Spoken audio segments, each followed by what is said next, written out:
Wait for the kids to get their classes and the adults to return. We pray it again for us this morning in our time learning the Word. Dear God, I thank you for little lamps and little footsteps and little noises as we sing worship and praise to you, God, because it reminds us that there's life, new life. You've given us new life. Whether it be in the form of these beautiful little kids that run around on Sunday, whether it be in the form of salvation, miraculous removal of unholiness and unrighteousness from those who are stained sin. We thank you for that salvation and new life. Good morning, everybody. Good morning. For those of you that haven't slept, Oh. not just good morning, it's also still morning, and last night, you don't know where you are anyway. But it's a good reminder that those that worship today can be here. We should have no problem worshiping if we have had sleep. So I expect good notes and lots of engagement. We're going to be in HOSEA chapter 5 today. This is the 6th week we're spending in HOSEA because way back when, in the first week, we only covered one whopping verse in our introduction. So it's a good chapter, but the 6th week. And our title this morning is A Great Judge and a Great Father. So you can turn in your phone or your hard copy if you'd like to HOSEA chapter 5, and we will be in that chapter. We will accidentally jump to chapter 6, just the first verse at the end. It's not really that we're covering it, just kind of referencing it. I don't want you to forget, this is what you're going to know about HOSEA. You're going to know about HOSEA by the time we're done, because we're going to recap this every week. So the points that we cover in recap, right? We talk about the fact that the kingdom of Israel had been divided, right? And it had been divided into two kingdoms. One is in the north on the map, right? And one is in the south. Very good. The northern kingdom has a name. It's referred to as Israel. All right, we'll get there eventually. It's okay. There's only a few Google names. We're going to get there eventually. So it's Israel in the north, right? And then the south we refer to it as, I forget four of them. Judah. All right, so the southern kingdom is Judah, northern kingdom is Israel. And HOSEA is a book written primarily to the northern kingdom of Israel. And the context of this book, we don't want to lose the context, is that the northern kingdom and also the southern kingdom had been doing very well. They had been prospering materially. They had been expanding to reclaim portions of the promised land from those who had conquered them previously. They were experiencing financial growth. So their land is growing, their wealth is growing. And it is that in that time that HOSEA is written, and what we discover is that the people themselves, although they had much, had run away from the God who had given those good gifts. And that's where HOSEA is. HOSEA 6, 6, and 10, 12 are our main verses. I do have those in the slides still. Yeah. HOSEA 6, 6 says, "For I desire steadfast love and not sacrifice, the knowledge of God, rather than burnt offerings." There is a slide in the main presentation with 12 on it too. I just don't want you to forget also another main verse.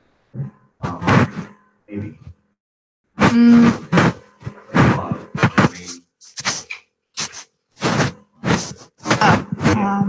It's okay. See, I did that wrong. Wait a minute. What? You're good. No? It's coming. I was a liar. There you go. They said, "Well, sow for yourselves righteousness, reap steadfast love.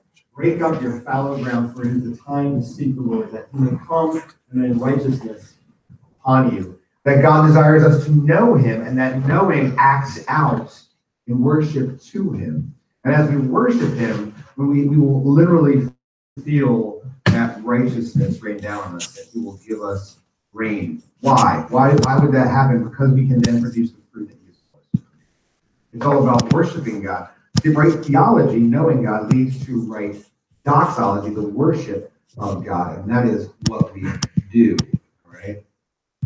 All right? I'm going to get trapped into orthopraxy. All right? We're going to do doxology. All right. So that's from last week. You can, if you want that video that we watched, you can watch that. But this morning we're going to be in Hosea chapter 5. We don't want to lose this one main, real big important part of the recap. Hosea is all about marriage.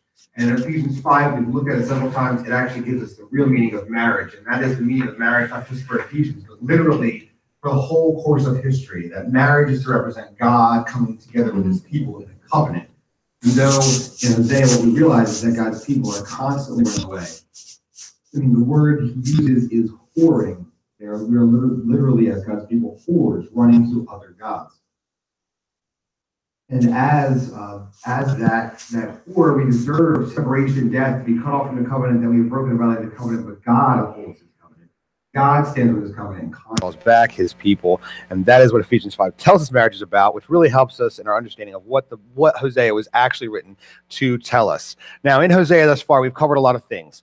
Historical things, really good things. We've actually run up and bumped up every time and every week that God is a God of redemption. He is indeed redeeming, though there seems to be some difficult things coming Israel's way, that he is constantly using that and using it for one and one only reason, and that is to call back his people. And I don't want to lose that today. Today we will have a bit about God's judgment, and I think we need to really understand what God's judgment is about, because I think you'll hear it often for people that stand outside of knowing God, of actually trying to know him. They look back on books like the Old Testament and they think that God is a cruel or vicious or vindictive God. But that's because they don't actually ponder for a moment what it would mean to be God and to bring judgment. That there is a sense that we do know that good and right judgment is something we actually appreciate. That it is important to have a good judge, that a good judge is different than an evil judge, right?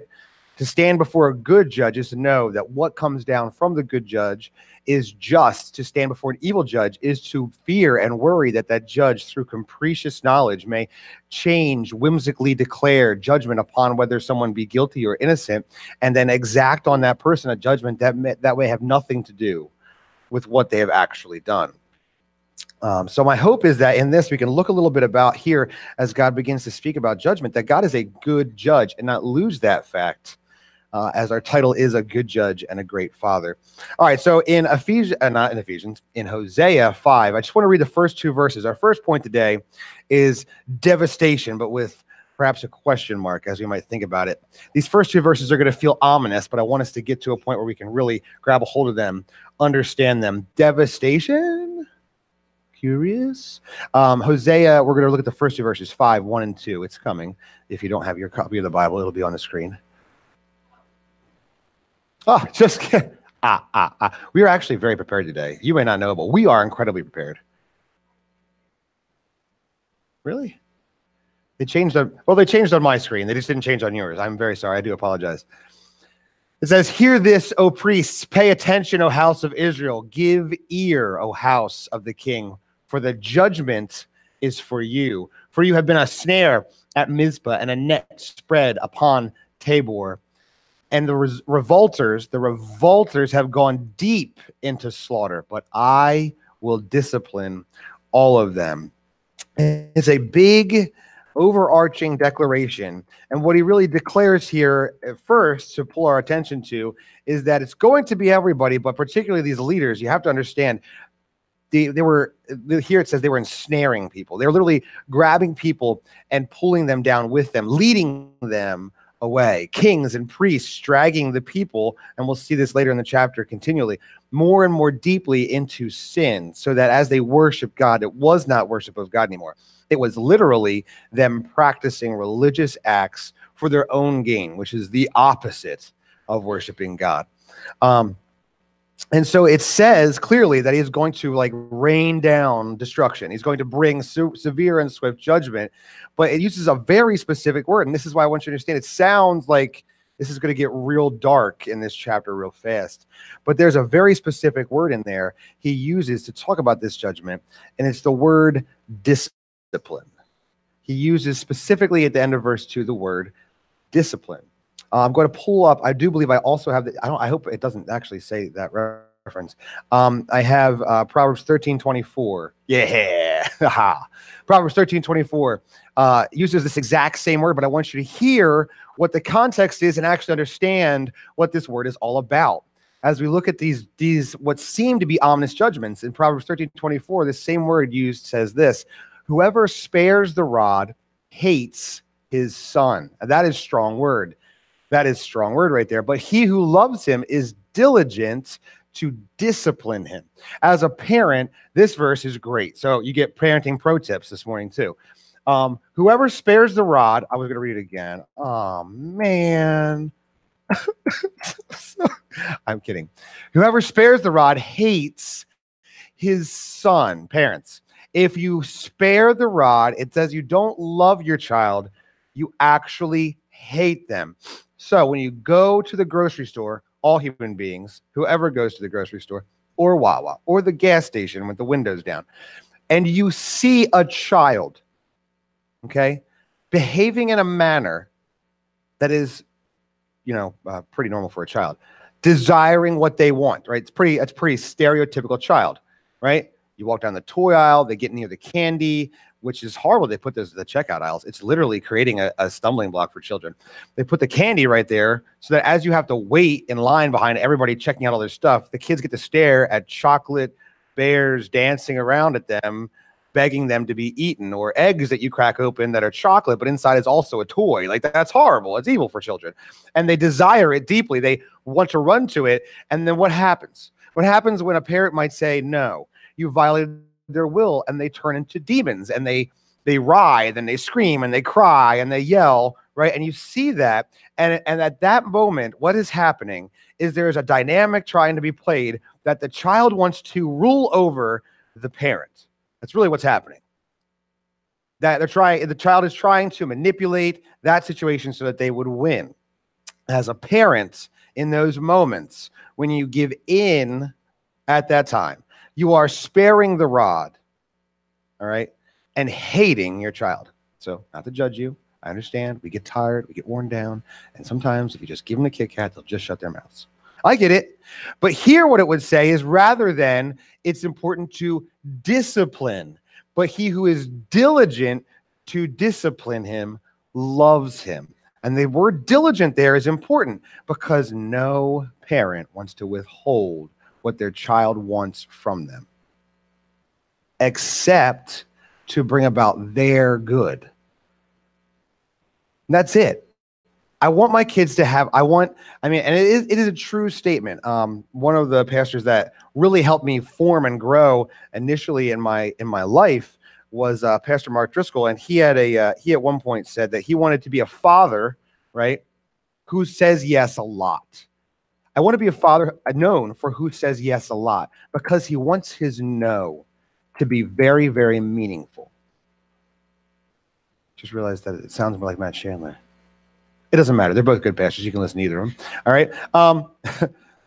So there, I've referenced two good pastors. Just check one of them out. Keep listening until you find that quote. I say just do that. It might take you about 30, 60, 100 hours of sermons. That's not bad. And in that teaching, though, in that principle, it's important to acknowledge that as a parent, if we can say yes, we always want to say yes. I want my daughter, I want my two sons to be able to have the things that they desire. But when I say no, it is not because I haven't said yes. It is not because I don't want them to have what they desire. It's because I want for them even more than just their desires. That same discipline, that word used in Proverbs is the same word we're seeing here in Hosea 5:2. And so while it sounds like devastation, the reason the point itself has an ellipse and a question mark is it ends with this principle of discipline where we would see, right, that yes, there is judgment coming. That judgment is not meant to devastate. It's actually meant to call. Spending some time continuing the theme with kids. We've been reading through the storybook Bible. We started actually with with Samson as Judges, which is interesting to start in Samson. So we started with Samson and Judges just because the action Bible, not the storybook Bible, the action Bible. It's like a comic book version of the Bible. And I say comic book version, it is literally a comic book of chunks of the Bible. It's not like a word for word translation. Mason absolutely loves it because Mason is very much a little man, and he's a visual learner. We're getting pictures, we're seeing things. He's able to really interpret the stories and remember them. And Kylie is a girl, and she likes beauty, and the pictures are really cool. So it actually works out for everybody here. But we started with Samson because, you know, big, strong guy, and one of them asked a question about it. So we started reading that. We read through the whole story of Samson, and they get pieces that they didn't know. And then we went to Ruth, you know, because I also wanted my daughter to know that there was more than just like guys ripping, you know, the bones of donkeys and slaying people, or, you know, hey, I got to pay off a debt with 10 coats, or 30 coats. So I go kill 30 Philistines and take their coats off their dead bodies and pay. I wanted to know there's more than that. That's all the Samson story, in case you didn't know. Go ahead and read that in Judges. But I wanted to see the other stories. So we waited through Ruth, and Ruth, this young girl who needs to be cared for, and God provides for her a man who can be that care that he would want his people to know, right? Ultimately leading down from their children to the line that is Jesus, which is absolutely awesome. And now we're in Exodus, all right? And so we're literally reading through Exodus, and I come to this point where my son, literally last night, as before he read, he's like, you know, I knew about like the plagues from kids class and stuff, but I didn't know there was stuff that happened after that. So now we're looking at these stories. One of the first things that happens, besides the fact that you know what's coming, is Israelites are going to complain.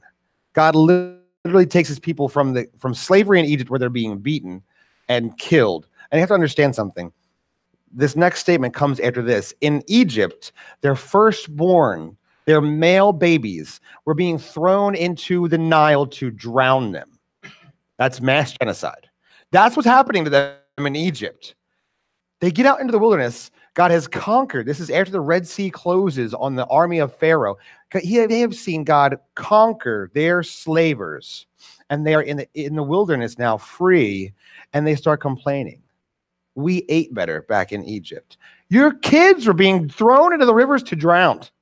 You're being whipped to death, and you're complaining about your food. That's us as people. Don't just think Israelites. Hear you when you hear that in the story. That's us. Thank you, God, for freeing us from sin. Why would you want me to not sleep with everyone I want to sleep with? That's us. It's the same thing. They got into the wilderness and they say, oh, I just want something to eat. I wish I had cheeseburgers. We had cheeseburgers back in Egypt, God. Have you bring us here? You bring us into the wilderness to starve us to death? That's what they say to God. And you know what God does? Destroys them all. No, he doesn't. He literally gives them pheasants the next day. Birds from heaven. Birds from heaven. God wants to be a God of yes. Absolutely. And then he gives them manna.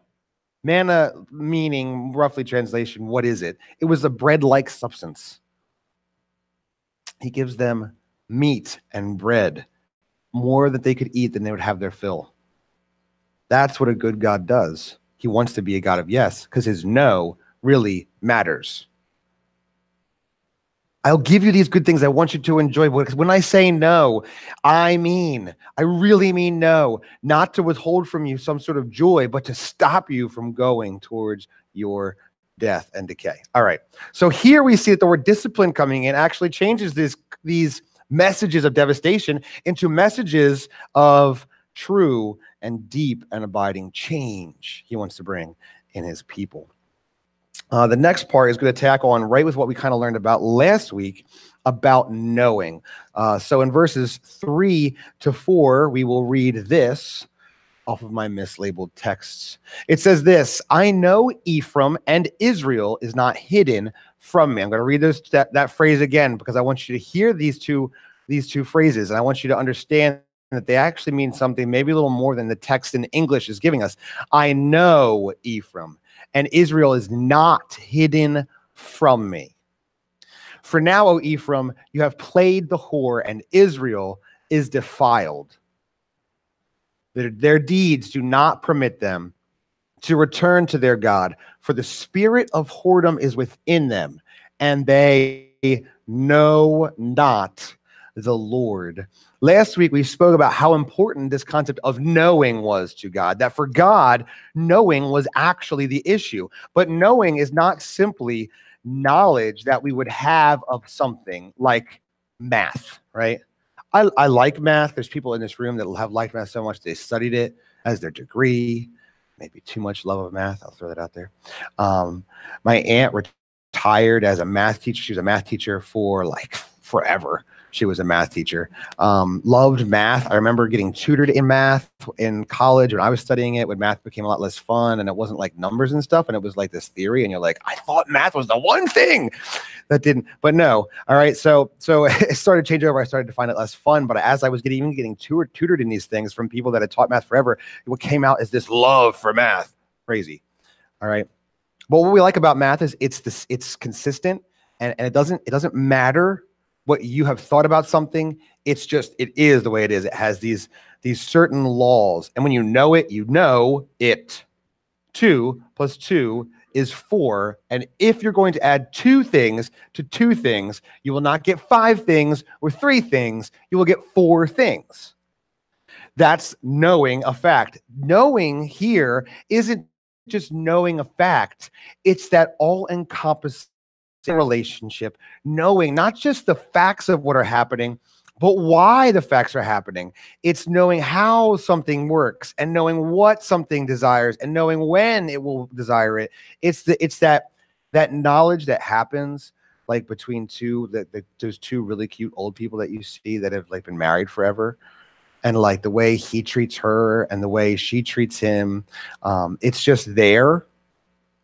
A lifetime built in knowing each other has bred in them this knowledge of each other that no one else has. And we don't actually fathom when we see, unless we actually begin to get to know them.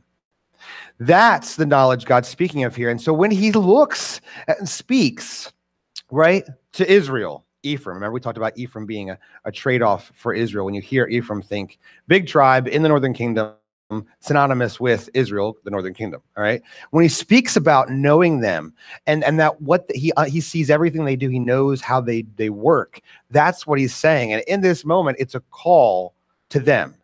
Last chapter, he spoke about how they don't know God.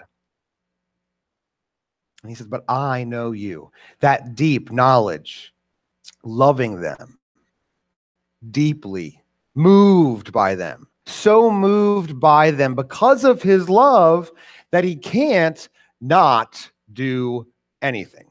He must do something. Something has to happen. This deep knowing of Israel is really this desire that he has in this covenant is to bring them back to him. This knowledge for him is expressing the depth of his love to them. And in turn to us. He is a good judge and a great father, and his love is sometimes poured out, accurately so, in discipline. If he doesn't, it's because he hates us. It's because he hates us. A child that acts a fool and a parent who is indifferent to that action hates that child. The loving parent does the work in having to discipline that child so that they will not be the same. So here God focuses in on the fact that although they, right, clearly in verse 4, have not known him, he knows them. And that knowledge of them is what drives him and pulls him into this understanding that he is going to bring judgment. The next point is actually a quote. So you can have a little quote. I finally received Derek Kinder's book on HOSEA, which I referenced several weeks ago. And just reading through some of the commentary on this section, this quote was really, really good in speaking about these next couple of verses. God is not the prisoner of his own sacraments. God is not the prisoner of his sacraments. Take a second, write it down, think about what I'm saying to you. God is not the prisoner of his sacraments. What does that mean? Let's look in HOSEA. We're going to look in verses 5 through 7 now. to really pull on this concept that God is not the prisoner of his sacraments. I'm just giving a couple of seconds if you were writing that down or something. I'm just making sure you have it. Hosea 5:5-7 says this: the pride of Israel testifies to his face. Israel and Ephraim shall stumble in his guilt. Judah also shall stumble with them. With their flocks and herds, they shall go to seek the Lord, but they will not find him. He has withdrawn from them. They have dealt faithlessly with the Lord, for they have borne alien children. Now the new moon shall devour them with their fields. If you have another translation, that last word might be portions. Devour them with their portions. And so, as we look at this concept that God is not the prisoner of his own sacraments, I want you to understand what God is saying in these verses. What he's literally saying, you take your herds, right? First, he's very clear. He's like, your guilt, Israel, is upon you for what you have done. What have they done? They have taken their sheep and their flocks and their herds, and they have brought them out to find the Lord. They have brought them to the Lord, but they do not find him. What he's saying is you come to offer sacrifices to me. You bring your sheep and your lambs and your goats and your turtle doves, and you bring them to these places, these high places of worship and these altars that you worship God at, but you don't worship God when you do. At the end, he talks about the fact that you come to worship on these new moons, but these are the offspring of whoredom. They're illegitimate children that you've had through other relationships. What he's saying is you have brought forth on these new moons. That's their festival days, their feasts. These days are supposed to call upon, remember the name of the Lord and what he has done. He's like, you have made your new moon celebrations, your celebrations and feasts that are supposed to be about worshiping God, remembering him, remembering what he's done. These are days of things like days of repentance, days of remembering salvation, days of casting off slavery. These types of days, huge overarching concepts that God has given to his people to remember. And what have they done? They've made it about themselves. And so your new moons, those feasts, not about worshiping God. Those new moons and feasts are going to devour your portion. This portion being literally their land, this idea that they have been given land by God in the new kingdom, land divided by tribes. We'll look at it later. I have a map ready for us. Land divided by the tribes. Lines set and bounded by God for his people. What he's saying is those things you've done, those new moon feasts to worship God that you've made about yourself, they will devour your portion. Ultimately, we'll see this is a prophecy that they will be conquered. They're going to lose their land. That's the history here. But what is really taking place, I can prove it to you because Jesus says it, is that they have forgotten to love and honor God. They have brought those things, their material wealth, this going really good for them. They have taken it to be about themselves. I mean, literally nothing could be more appropriate for us in our culture. We live in the freest, richest time anyone has ever lived in. Anyone here in America, that's what we experience.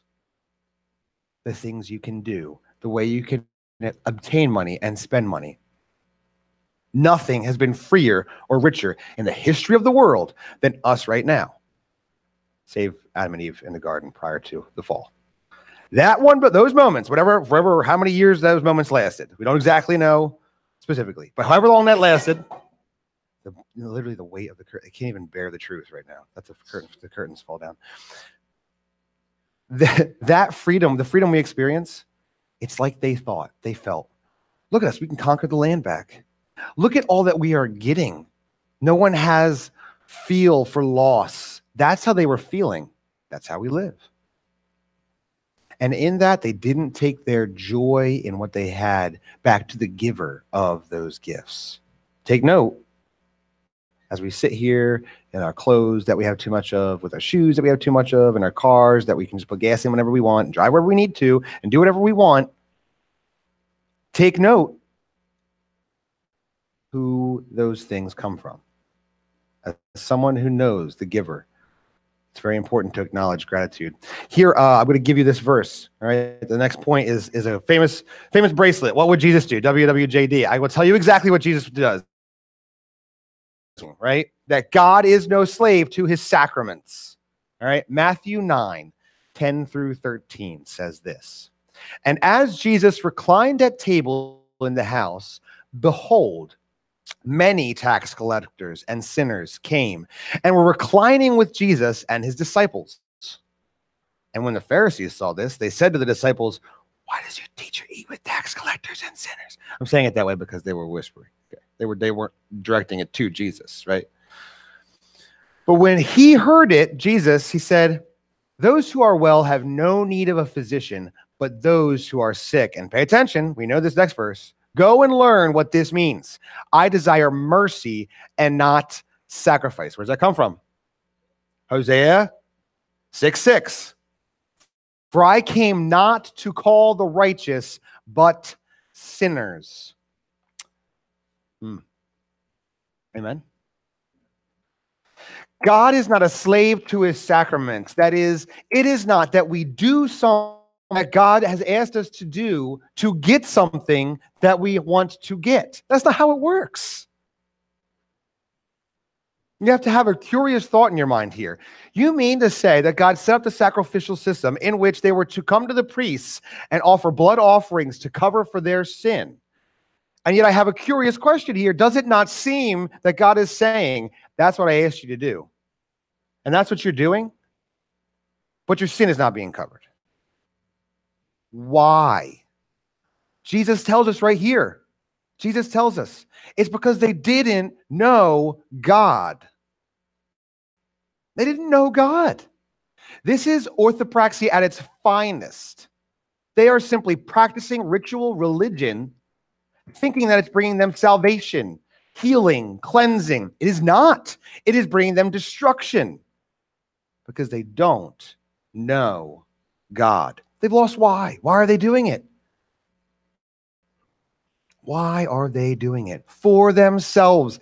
It is the defilement of this thing that is perhaps the biggest and most obvious reason why you would use the specific word whoring. It is the defilement. The literal reversal of the thing itself is to be all about the glory of God. You've consumed it to be all about the glory of you. It is why one of the few things that drives me more insane than anything else is when people say, you know what, I've been going to this church, but not this church specifically. I mean like any church. This is not just, let me clarify, not this church, but any church really. All right. People that go to a church and they say, you know, I've been going to this church for a while, but I just really don't think it's, for me because I'm really not finding myself enjoying pick an aspect of the church. That drives me insane. Church is not about you enjoying church. It's about you worshiping God. I don't know about you, when I open the Bible and I read about worshiping God, do you know what it is about? It's about what you have given up. What is your sacrifice? God has sacrificed everything for you. What is your sacrifice that you are loving him and loving others? That's what worship to God is. So it drives me insane when people get this wrapped up idea that somehow church is supposed to be about how much you enjoy the light show or the fog or how they did announcements or how real the preacher was, even though you hide in the back. Like, it drives me insane. You know why? It drives me insane because in some ways I'm connected a little bit to how God actually sees it. And it drives God insane. This is what this passage says. These things you have done out of religious duty without knowing me and knowing why you're doing them, they will consume you. You will look for me. You will not find me because you don't actually look for me. You're looking for you. God is not a slave to his sacraments. This specific actual phrase and looking at the specific passage means some very clear doctrinal things to us. In the practicing of communion, there is no salvation past. In the practice of baptism, there is no holiness offered to us. Those things are sacraments. God is not bound by them, that when we do them, he offers up something to us. Rather, we do those things because we know the God of whom they come from and why we would want to do them. See the difference? When you form a line in front of a man who passes out a wafer, you best know why you're in that line. Through orthopraxy. I don't know about you, but here I find God speaking very, very harshly about it. If you would have some things, like a child, only a child, if you would that you baptized a child because you are having to or had always been done this way, think about it. You best know why and the God of whom you're doing it for. If you would think that the droplets of water or the dunking of your body would actually bring about something because, well, I have to do it, and you do not understand why he has called you. It's just a deep thought, a deep and meaningful. He just re-quotes it when he's on earth. In case we missed it here, he literally comes down as God to remind us very, very clearly that he sits down to dinner with harlots and tax collectors, eating and sharing in some of the most intimate activities they could possibly do back then. At this point, we don't know Jesus could possibly hear this, your Savior, table with someone who has literally robbed someone of money to the point where that person is destined. Or he could be literally reclining at table with a woman whose sole income comes from selling her body. And when I say reclining at table, I don't mean like in a lazy boy, right, with the table all spread out from them. I mean, they're literally laying on top of each other, lounging. There is nothing than this particular view of eating a meal together. And he's doing people. So what are the religious people that are running towards sacrifice of riches? Does he not know who he's reclining with? You know what their thought is? He's dirty just by with them. He is defied by doing that. Now, as people, we say, did Jesus die in sin? Not his own sin, right? Nothing he had done was sinful. Had lost what it means to worship God. They didn't know God anymore. They didn't know him. Came through sacrifice. But it's so much more than that. So much more. It does come through sacrifice. Whose sacrifice? Why did they sacrifice? That's what matters. All right. I could stay on this point all day long because it's just the gospel, right? That's just the gospel, right? We could stay on that one all day long. But we can go on. All right. Verses 8 through 12 speak specifically about this interesting point called that I'm calling the sovereign God. We're going to read these 4 verses. I'll try a brisk with going through it, as I probably did spend a little too much time on the sacraments one. Blow the horn, verses 8 says this: blow the horn in Gibeah, the trumpet in Ramah, sound the alarm at Bethaven. We follow you, O Benjamin. We'll talk about that little phrase in a second. Ephraim shall become in the day of punishment. Among the tribes of Israel, I will make known what is sure. The princes of Judah have become like those landmark. Upon them, I will pour out my wrath like water. Ephraim is oppressed, crushed in judgment. That's his deep, right? Because he was determined to go after filth. But I am like a moth to Ephraim, like dry rot to the house of Judah. Dry rot of Judah. Here, what God is actually unpacking, all right, more than anything else, I believe, is his sovereignty and judgment. So the next point is literally Deborah's song. I give you a verse, Judges 5:14. Here in this section, verses 8 through 12, we have this rolling out of judgment. Now it's actually clear judgment, though it's I'm losing words. It's gilded in prophecy. It is clear judgment. All right. I put up there for you 2 Kings 15:29 to go back and reference really what is going to happen, what happens through this judgment, is that one day, that particularly the northern kingdom, but it also speaks to the southern kingdom there will be judgment coming. Now, this judgment, if you go into 2 Kings 15:29, you'll see comes through the Assyrians, northern kingdom. So indeed, there's the southern kingdom as well feels that conquering. All right. But initially the northern kingdom. And that's how this judgment is met out. Because they have run after, the specific word there is filth. You have run after filth. All right. It's just the same concept that all of our righteousness is as filthy rags. It's the same kind of concept there. It's gross disgustingness. That is what you've gone after. Instead of going after my good gifts and giving me glory for what you have run after filth. Here, Judges 5:14 talks about Deborah's song. I actually don't believe I put that in there, so it's not a problem. I didn't. Good. If you were to read Judges 5:14, which I encourage you all to do this week, Judges 5:14 is what they would call Deborah's song. Deborah was a judge, and here it actually has the idea, all right, of Ephraim actually leading. I lost it. It has the idea of, Benjamin leading Ephraim. Wow, I got that right. That just took me a second. I had to reverse it. It talks about Benjamin leading Ephraim into this battle. All right. And this is part of Deborah's song. When you read it, it's like, oh, this is a song. But yeah, it's in the Hebrew. It's a song. All right.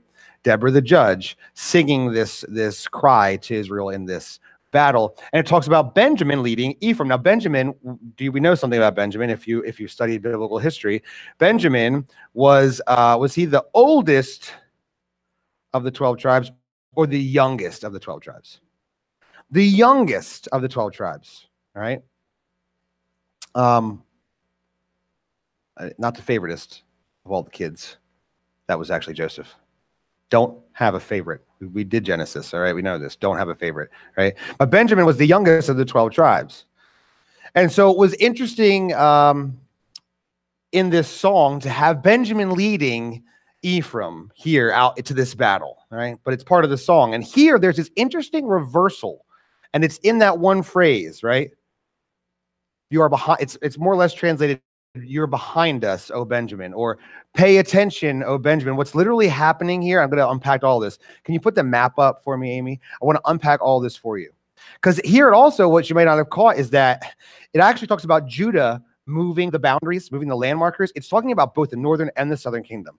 And in this reversal of Deborah's song, you see this historical judgment coming. All right, so here's our map, all right, of the kingdom of Israel, most of it. All right, you lost a little bit down there at the bottom.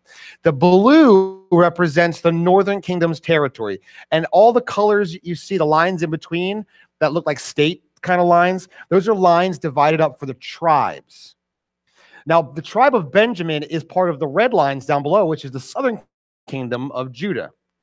But it's right on the border of the northern kingdom of Israel. In fact, they share land, Benjamin to Ephraim. See the lines? You can't see the words there, but yeah, look, see the half moon there is Benjamin, and right above that, that greenish land area is Ephraim. And here it's specifically pulling on this very, very interesting concept that Benjamin in the Song of Deborah had led Ephraim to this battle. Here what it's saying is, Benjamin, watch out, because it's coming for you. And this concept is that as the Syrians conquer the northern kingdom and they push through Ephraim, it's coming, Benjamin, it's coming for you. Why is it coming for you? Because literally, he says, Judah, you have moved the boundary lines. Those markers that they would mark out their land, their portions with, would be rocks, rock lines outlining these things. And they would often have natural barriers as well, like rivers or even man-made streams to water crops built into these barrier lines. And what he's saying in this very specific way, he's calling upon the people, literally in the tribe of Benjamin, that have pushed their boundary lines, right? Literally the land God had given them into the northern kingdom. They have moved those boundary lines, those rocks to say where their land ends, and stolen land from the northern kingdom. Their people, the nation of Israel, by moving the boundary lines. And he's saying that judgment's coming for you, you land thieves. We know this is true. Maybe they push it off by an 800 years, but once what truly does happen is the Syrians and conquering comes for the southern kingdom as well. So in this, what I want you to hear is God's sovereignty to carefully, lovingly judge his people is mapped out over the course of history, bringing people and men in power and out of power to accurately and justly judge his people so that that discipline might bring them back to him. It's just unfathomable when you understand how God has worked. It's amazing that he would even remember, like he's remembering all the way like back. Obviously, it sounds not hard. It's not hard when God does it, but he's recalling all the way back to this specific song Deborah sings, and then here in his prophecy, reversing the actual concept to know that here now a Benjamin is coming for you, this judgment as well. Israel, I will send someone to judge you, and it's because of his sovereignty that he would rise into power, the king of Assyria, to actually build the nation up, to actually bring them to conquer the northern kingdom. Why stop? Why hold them off? For whatever reason, to then bring into conquering for the southern kingdom, it's just like mind-blowing. That's the sovereignty of God, orchestrating discipline through judgment to bring his people back over the course of century and millennia. Awesome. That is diligence. When I submit that from Proverbs, it is someone, a parent is loving who is diligent to bring discipline for their child. That is diligence. Diligence met out in millennia to call back people to himself. That's an amazing God. Here at the end of this section, as he's spoken about judgment, he talks specifically about the fact that they have been running at a rapid pace away from his loving care and glory and covenant. They have been running away from God. And so they have been running the wrong way. Verses 13 and 14 we'll read now. Possibly. Could.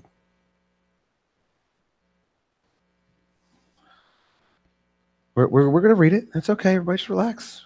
You've got copies of the Bible. I got a copy of the Bible. We can read it one way or the other. It doesn't need to be on the screen. I'm almost going to. Amy's pre. Just 13 and 14. We will read 15 to 16:1, which should also be in there too. I feel like things did not sync well today. I apologize. I take full blame completely on my end. We're waiting now because Amy is diligently doing work and we're going to appreciate it one way or the other. You will appreciate it whether you like it or not. All right, all of you will be thankful. Winning. Here it comes. It is coming. It's happening. Wait. Whoa! Check that out. It's even got cool graphics. Amy's just so fancy. 13 and 14 say this: when Ephraim saw his sickness and Judah his wound, Ephraim went to Assyria and sent a delegation to the great king. But he cannot cure you or heal your wound, for I am like a lion to Ephraim and like a young lion to the house of Judah. Yes, I will tear them to pieces and depart. I will carry them off and no one can rescue them. Hang on a second. Leave it up, Amy. Just gotta leave it up. Just relax. I don't know if that gives you a good picture of judgment, though, but that's a pretty rough one. What has happened here is when they literally, what he's saying is the king is going to come and conquer you, and this literally happens because it's God's prophecy, and what he says is what happens. It happens. He says you're going to get conquered by this evil king, and who should they run to? Now that they are conquered and enslaved, they need deliverance. Who should they run to? It's not hard. This is the church answer. God. Good job. God, right? Big G, God. They should run back to God, the God of the covenant, the God who actually had provided all that material for them in the first place, the God of love that has brought them from a 50-person band showing up in Egypt to millions enslaved out of that slavery, right? Into their own promised land. They should run to him. Who does it say in this prophecy they will run to? It says they will run to the actual king who has captured them, asking for freedom.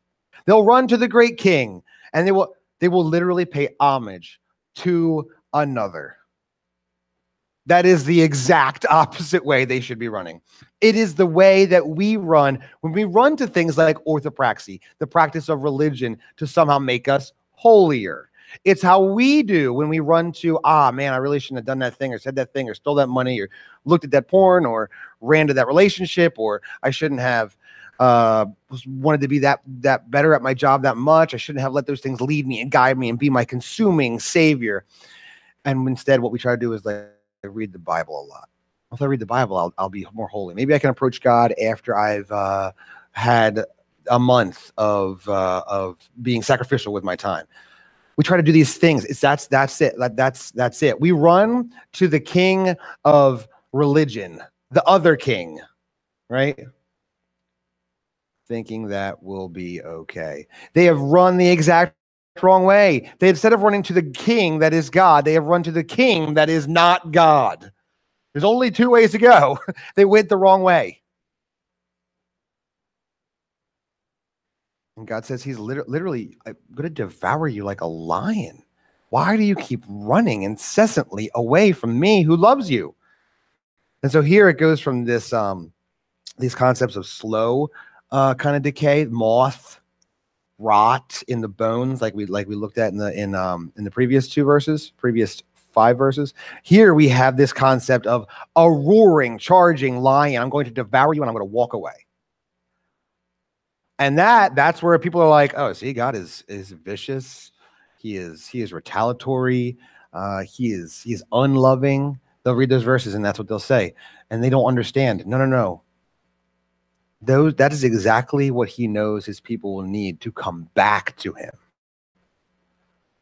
It is discipline, and it sounds harsh. You know what? As a parent, when I have to provide discipline, I hate it. I am literally breaking the spirit of my child. The problem is that spirit is bent on selfish destruction. It's still their spirit, and it still hurts me to do. It really hurts them as their spirit is broken. It's to build that back up into a spirit of loving obedience. That's what God is doing. You know, because the last point is running the wrong way is our point now. On the last point is will lead you back. It's actually a 2-point point, if you will. Running the wrong way will lead you back. Oh, goodness, we're doing everything now. It's a good map, though. Wait, it's going to it all makes sense in a second. Boom! Running the wrong way will lead you back. So verse 15, and here we're going to skirt, just touching chapter 6, verse 1. So Hosea 5:15 and Hosea 6:1 are what we're going to read now. I want you to really feel, now 6:1 is going to be covered again next week, but I want you to feel what's happening in Hosea 6:1. It's hard to use Hosea and Isaiah in the same sentence, so I have to kind of separate it because they sound so similar. But Hosea 5:15, did I put that in there? Oh, I did. It's okay. We're gonna forgive it because it didn't sync. You know what I mean? The internet has to sync everything. Technology, please. The internet. It tries hard, but it's not God, so it fails us. Hosea 5:15. I really should be racing Amy. That's what we should be doing. Should be turning this into a game. Everything should be a competition.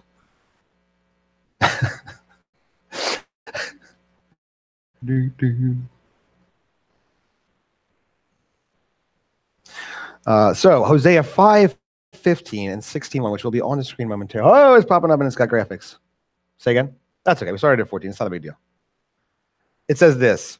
I'll read 14 too, because it reminds us what he just said. God just said this.